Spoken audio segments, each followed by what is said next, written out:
My name is Elena Carter, and I am 32 years old. People describe me as composed, methodical, maybe even cold. But the truth is, I've built my life on rules, both written and unspoken. And until a few months ago, I believed rules protected me not just at work, but in love. That illusion shattered on a Tuesday night. Ryan, my boyfriend of 2 years, sent me a text at 7:15 p.m. Hey babe, going to be super late tonight. We're all hands on deck trying to hit the quarterly deadline. Don't wait up for me. I remember staring at the glow of my phone. His words felt casual, familiar, routine. I replied simply, "No problem. Work hard." Then I set the phone down on the armrest of the couch and picked my book back up. On the surface, I was calm. Inside, something prickled at me. Ryan worked in marketing at the same Fortune 500 company where I was senior director of corporate compliance. We moved in the same orbit but lived in separate galaxies. He thrived on late-night pitches and team bonding happy hours. I enforced policies no one wanted to think about.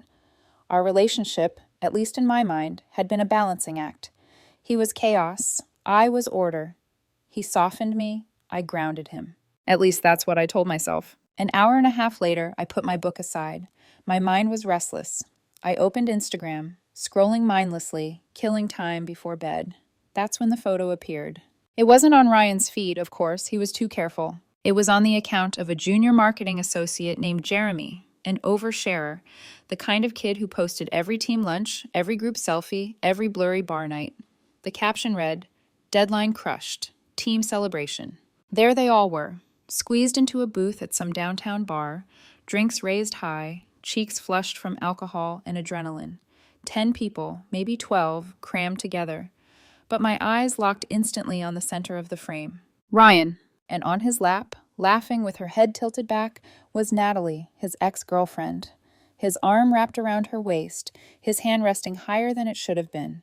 Too high, too familiar. The rest of the world in that photo blurred away. All I saw were the tiny damning details. His thumb pressing lightly against her ribs, her hand brushing his shoulder as if it belonged there, the ease in their bodies that screamed this was not the first time. I stared at the screen for a full minute. My heart didn't race. My stomach didn't drop. Instead, a strange calm swept over me. The kind of calm that comes when suspicion is finally confirmed. For months, I'd felt something gnawing beneath the surface, late nights that didn't add up, explanations that rang too rehearsed. Now I had proof. Not circumstantial evidence, not a hunch. Proof. I didn't get angry. I didn't cry. I didn't throw the phone against the wall. I saved the photo, quietly. First to my camera roll, then to my secure cloud, then to an encrypted hard drive tucked away in my home office. I was careful, deliberate, precise. This wasn't just betrayal, it was evidence. And in my world, evidence is everything. Because here's the thing. I am not a pushover. I am not a woman who looks the other way. I am the one who writes the code of conduct at my company. I am the one who investigates violations. And I am the one who recommends termination when rules are broken. My entire professional life is built on one principle: actions have consequences. Ryan thought he was just sneaking around on his girlfriend. He had no idea he was crossing a line that went deeper than romance. Because Natalie? She wasn't just his ex. She was his manager, his direct superior. And sitting on her lap at a company event wasn't just humiliating for me. It was a blatant violation of corporate policy, fraternization, conflict of interest, abuse of power. I knew every clause by heart because I had written them. That night, after saving the photo, I didn't confront him. I didn't pace the living room rehearsing angry speeches. I simply closed the app, set the phone on the nightstand, and slid beneath the covers. Ryan came home at 2 a.m, smelling of alcohol and cheap perfume. He tiptoed into the bedroom, careful not to wake me. I kept my breathing steady, eyes closed, body still. He slipped into bed beside me, the mattress dipping under his weight. I didn't move. In the morning, over coffee, he put on his usual tired smile. "Last night was insane," he said, pouring himself a mug. "We were at the office until midnight. Natalie's such a slave driver." I nodded, mask firmly in place. "Sounds tough," I murmured. "Make sure she expenses you a good lunch for all that overtime." His laugh was light, casual. He didn't notice the way my eyes lingered a second too long on his. This was the heart of my strategy. Absolute, unwavering normalcy. An investigation is most effective when the subject doesn't know it's happening. And Ryan? He was about to learn what it meant to be investigated by the woman who enforced the rules for a living. Because what he had done wasn't just a personal betrayal, it was a professional one. And I intended to treat it with the same precision, the same ruthlessness that I brought to every case file that landed on my desk. That night, I opened a fresh encrypted folder on my server. I labeled it Case File R, Evans, N. Hayes. And with that, the investigation began. But this time, the case wasn't about some faceless employee breaking rules. It was about the man I had loved, and it was about me. People always imagine justice as loud, sirens, spotlights, a banging gavel. In my world, justice is quiet. It's a cursor blinking at the top of a blank ethics form. It's the patient click of save A's. It's the stillness of a woman who refuses to be rushed. I met Ryan 2 years ago at a cross-division mixer, an obligatory, slightly desperate attempt to make a 30,000-person company feel like a family. He was magnetic in the way marketers often are, laugh a little too big, stories polished in the telling, a talent for making every conversation feel like a spotlight.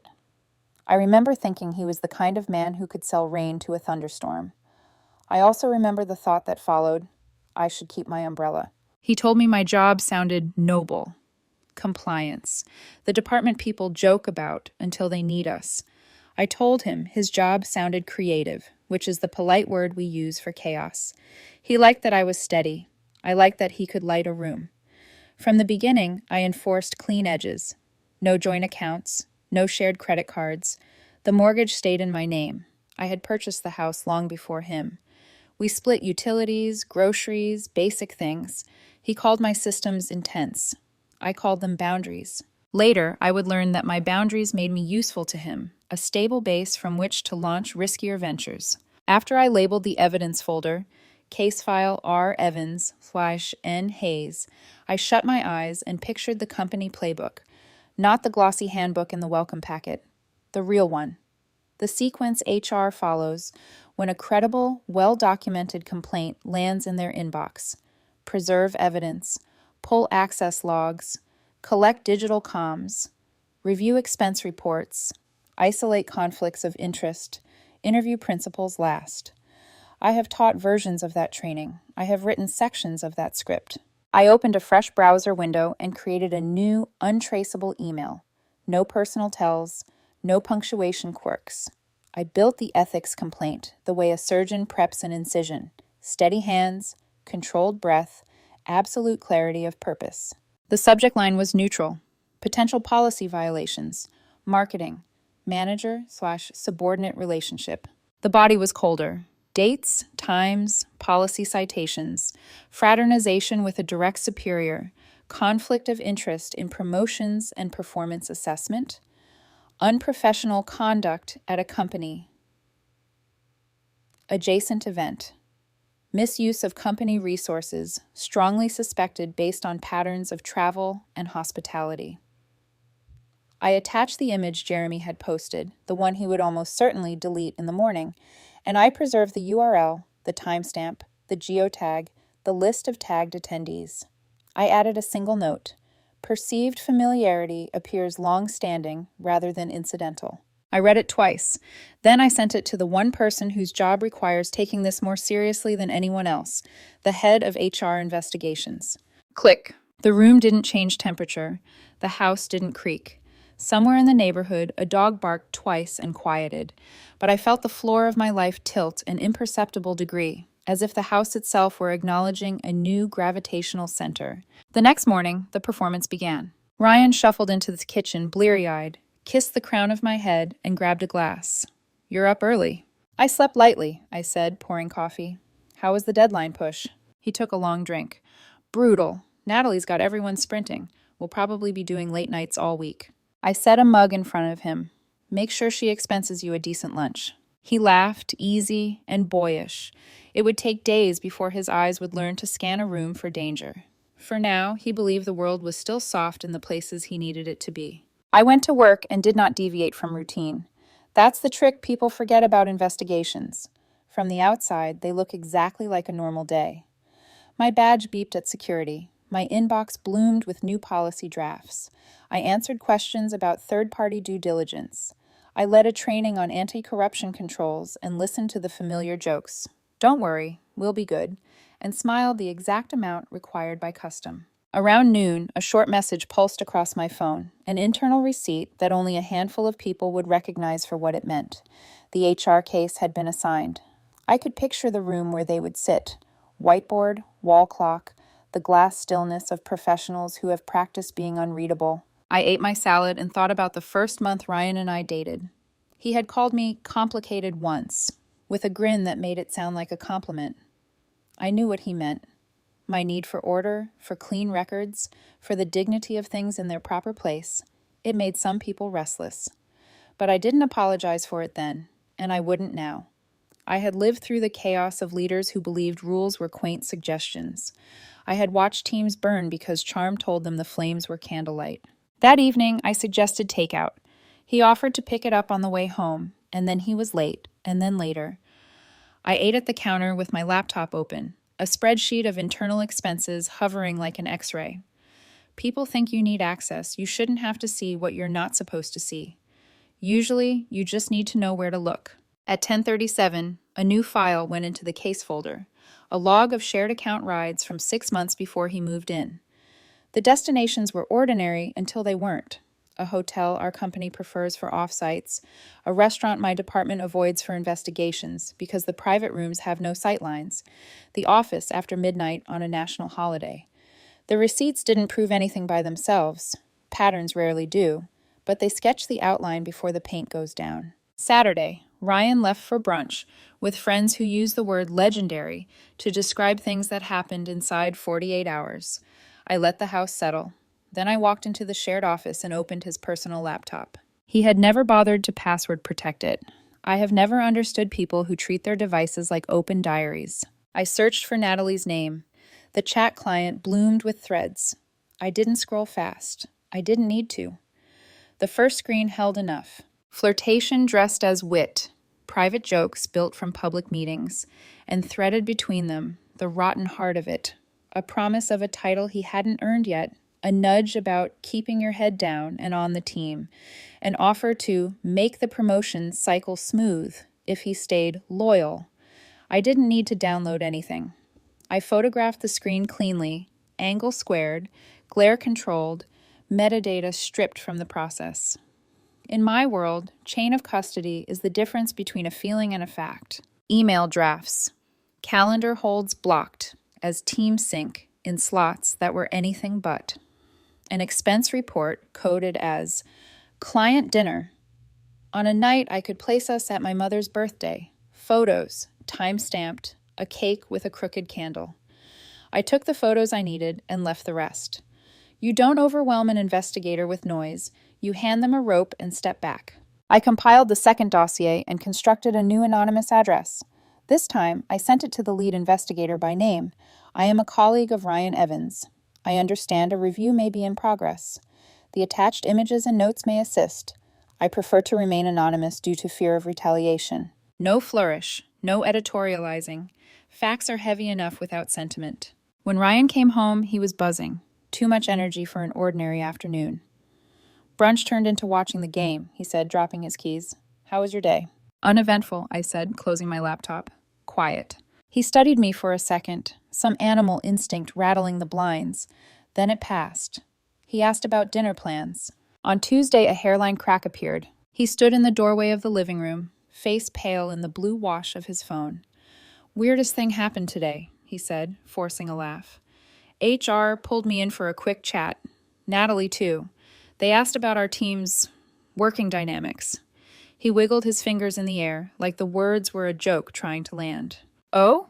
I kept my eyes on the document I was annotating. That is strange. Yeah, Alex from Investigations was there, and a woman I didn't know. They asked about after-hours stuff, travel, expenses. It felt intense. He scratched the back of his neck. I told them everything's professional, obviously. Obviously, I said. As long as you're honest, you have nothing to worry about. That's what I tell my classes. For a beat, the room forgot how to breathe. Then he nodded too much, laughed too loudly, and the moment moved on. People imagine a reckoning as a cliff edge. In truth, it's a staircase. Misstep by misstep, you descend. The rest of the week unfolded in small calibrations. Ryan's phone face down more often, his patience shorter, his appetite for answers larger than his appetite for food. He complained that HR was on a witch hunt, that someone in the department had it out for Natalie. He tried indignation on like a jacket a size too big. It didn't fit. Wednesday night, I sent a third, final email. The map that turns suspicion into proof. 3 dates, 2 expense report IDs, 1 hotel in a city without a current client. A note. Key card entries for the office doors on date may conflict with declared locations. I added nothing else. I didn't need to. I went to bed early and slept deeply for the first time in days. In the morning, the sun was bare and bright. I woke to the quiet sense that gears were finally biting. At 2:11 p.m., a corporate announcement hit everyone's inbox in marketing. The subject was polite, the body was colder. We are writing to inform you that Natalie Hayes is no longer with the company. Effective immediately, we wish her the best in her future endeavors. I exhaled once. The email doesn't tell you cause, the phrasing does. Ryan didn't text, he didn't call. At 6:22, the front door opened. He stood there with a small cardboard box. He had no reason to be carrying, eyes shocked wide, as if he had just woken up in a house he didn't recognize. He set the box down very carefully. They showed me things, he said, voice brittle. The photo, messages, expenses. He swallowed. They said I lied. I met his gaze and held it. Tell me this is fixable, he whispered. I walked to the coffee table, lifted a single printed photo from the drawer, and placed it face up between us. Jeremy's blurred bar shot, Ryan in the center, Natalie in his lap, a small, ordinary apocalypse. Something in his face ruptured, comprehension blooming into horror. It was you, he said, like tasting blood. The complaint. It was you. I didn't answer. Justice doesn't explain itself. It simply arrives. Ryan stood frozen in the doorway, cardboard box in his hands, his breath coming in shallow bursts. For a long moment, we just stared at each other, the photo lying between us like a live wire. He wanted me to deny it, to tell him his suspicion was paranoia born from stress. But I stayed silent, letting the weight of the truth crush him inch by inch. He dropped onto the couch, setting the box down with trembling fingers. Why would you do this? He whispered, voice raw. Why would you destroy me like this? I wanted to laugh. Destroy him? As if he hadn't done the detonating himself. But I didn't laugh. I've learned silence is sharper than any insult. Instead, I sat opposite him, folding my hands neatly on my lap. My tone was level, almost clinical.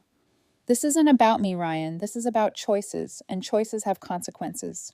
You, of all people, should know that. His eyes widened, panic flashing. He looked like a man dangling over a cliff, hoping the rope would hold. He opened his mouth, closed it, then looked down at the photo again. He didn't say another word that night. The days that followed blurred together, but I remember the details. The flicker of his hands when he tried to light a cigarette outside, though he'd quit years ago. The way his phone buzzed relentlessly with Natalie's name flashing, only for him to slam it face down on the counter.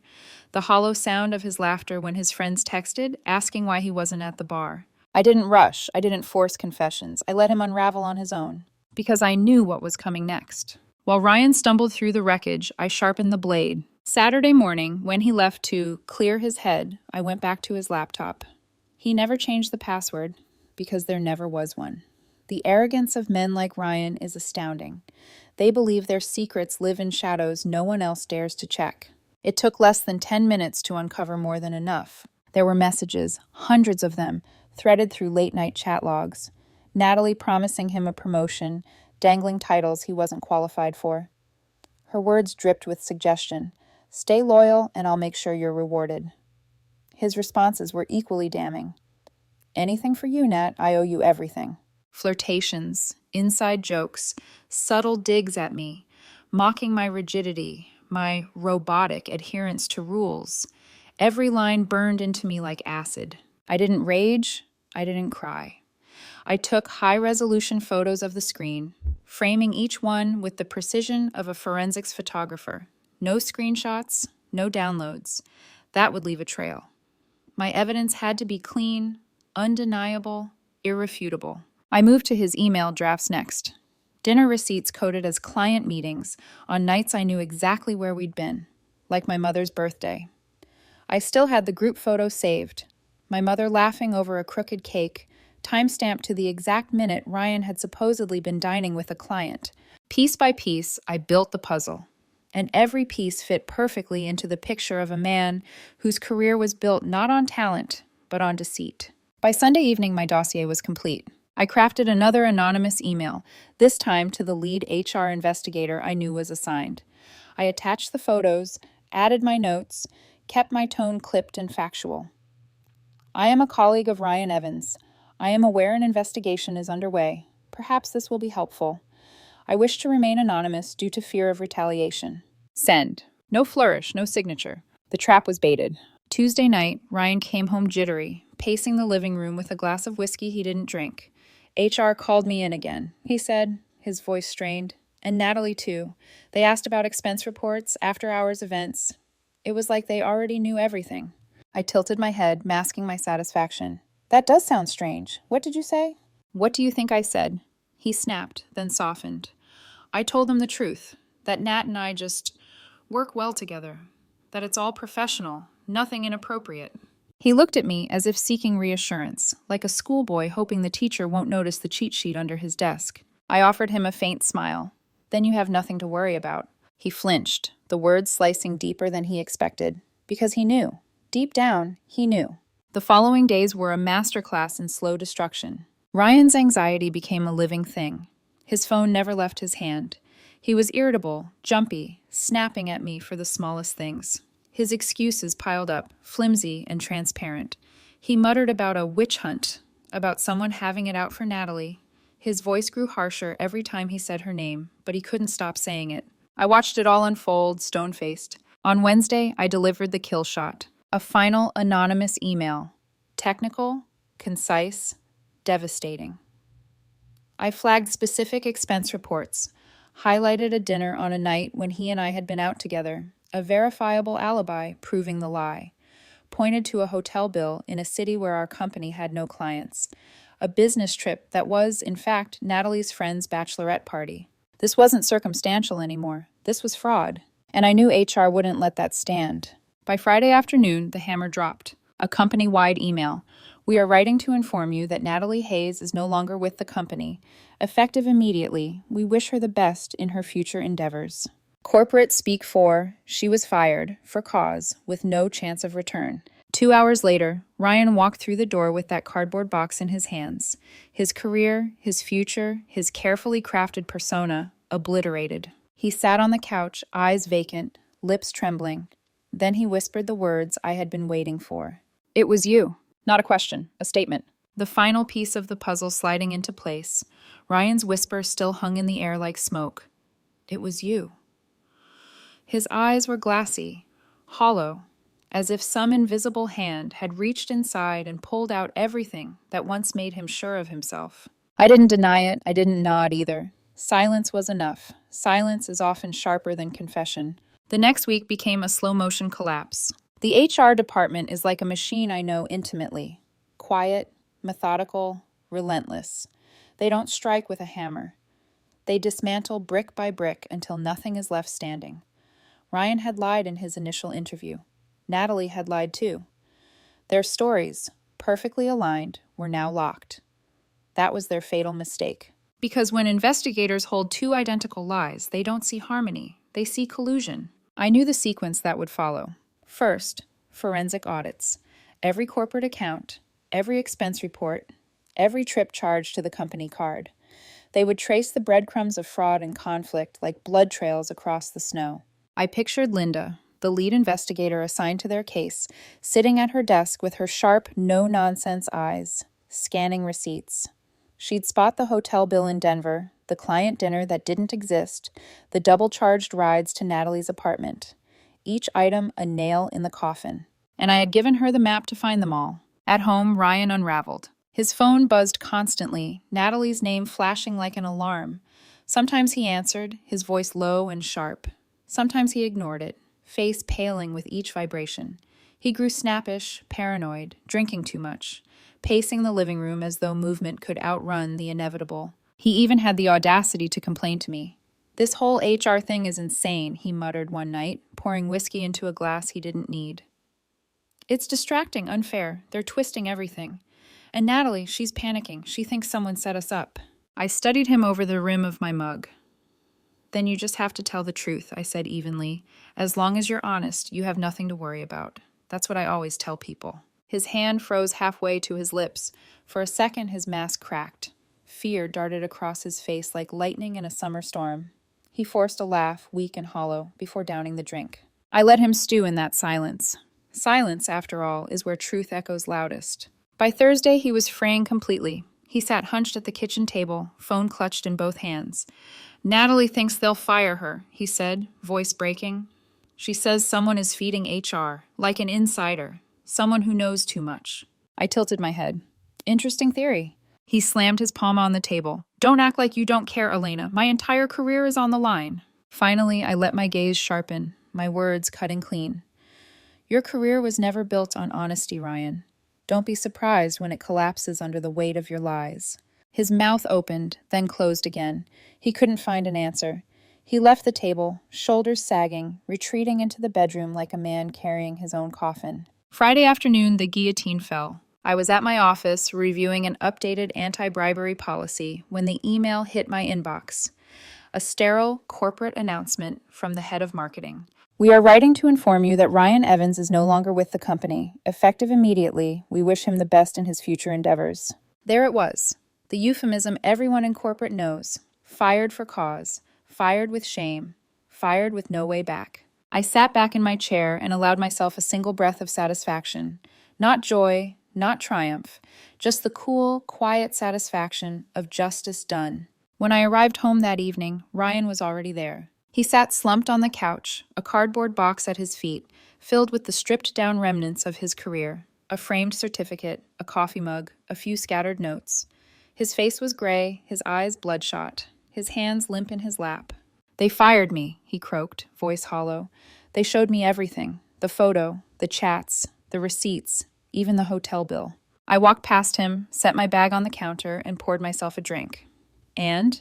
"They said I lied," he whispered, tears streaking his face.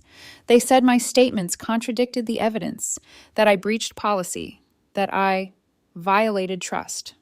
He swallowed hard. "I'm suspended without pay until final termination. But it's over. It's all over."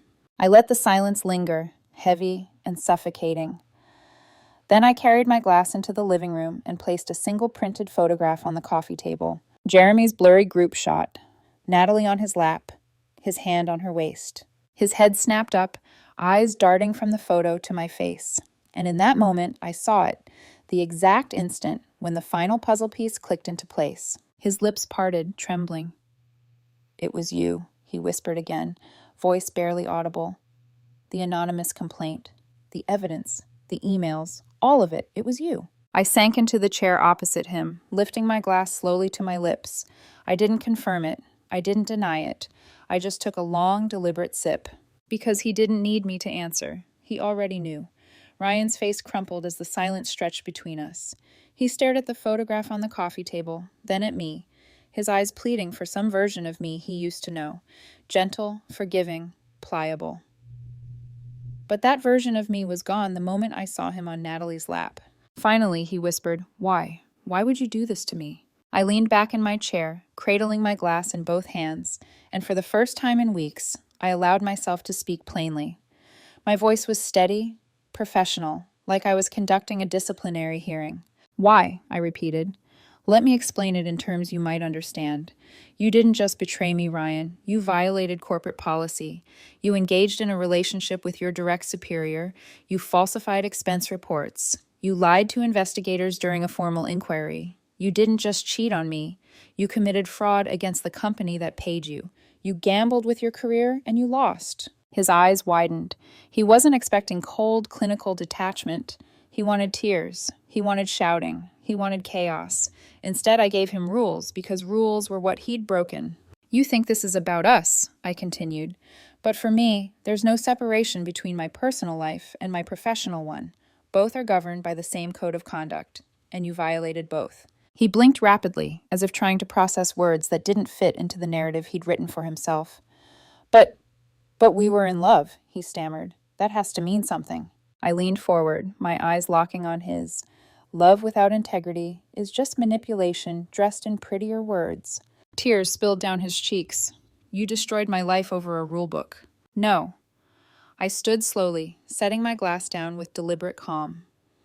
You destroyed your own life because you thought rules didn't apply to you. You thought you could take my stability here at home while lying in hotel rooms with her.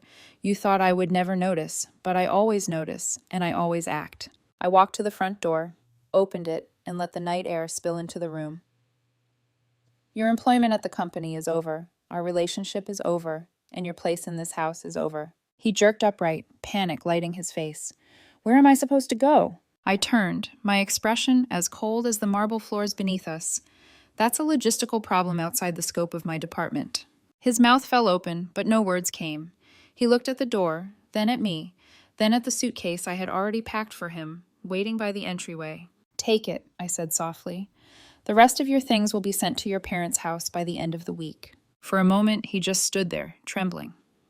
Then, slowly, he picked up the suitcase, shuffled past me, and stepped out into the night. I closed the door behind him, the click echoing like a final verdict. It's been a month since that night. Natalie's career is in ashes. She's unemployable in our industry. The story of her affair with a subordinate and misuse of company funds has spread like wildfire. Ryan moved back in with his parents, jobless and disgraced, his name blacklisted across every firm that once admired his ambition. And me? I sit in my quiet house, sipping tea in the evenings, reading reports in the mornings, watching the world continue exactly as it always has. I didn't burn my life down. I audited it. He thought he was playing a game. He never realized I was the one who wrote the rules.